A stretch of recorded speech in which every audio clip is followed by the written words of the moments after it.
Hey, Cameraman Rider.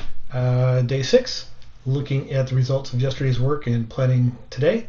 Let's go right to the app and see what we did yesterday, what I did yesterday.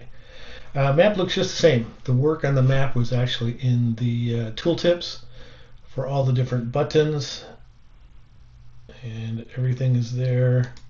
And just to prove everything's still working. And this is the big one, the legal attribution for OpenStreetMaps.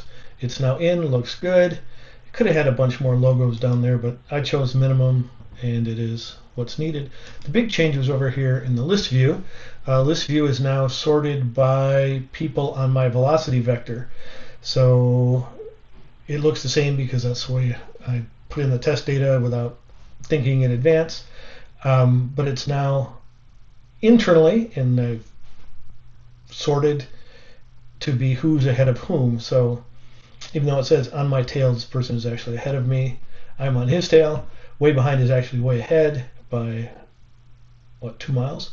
But when you look at how far they are along the velocity vector, these guys are much closer because angles and triangles and hypotenuses and all that kind of stuff. I don't mean to be glib on that.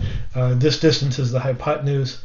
The projection of this distance onto the velocity vector of me is what everything's sorted by. So these will change. And if we go back to the list, and everyone is moving in this 45-degree angle,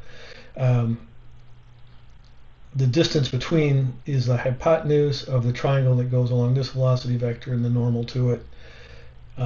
So it's, 1.8 feet from here to here, but in the velocity vector it's closer to like 1 foot. So that was a big thing for yesterday, reporting on that. The plan for today is to get right into the total refactoring of this to get ready to do the 2-second timing. 2 seconds is arbitrary, but it seems right to me. To get ready for the mesh network, step 1 will be to simulate the GPS data for each of the riders and have the map do its thing. So that's the report of yesterday, the goals for today. The next couple of days are going to be out of town, so I'm not going to be doing videos, but I will be continuing my 100-day project and doing the research and getting myself back up to speed on mesh networking. And that's the plan. Anyway, this is Ken from Old Man Rider, looking at day 6. I will see you in a couple days. Have a good one.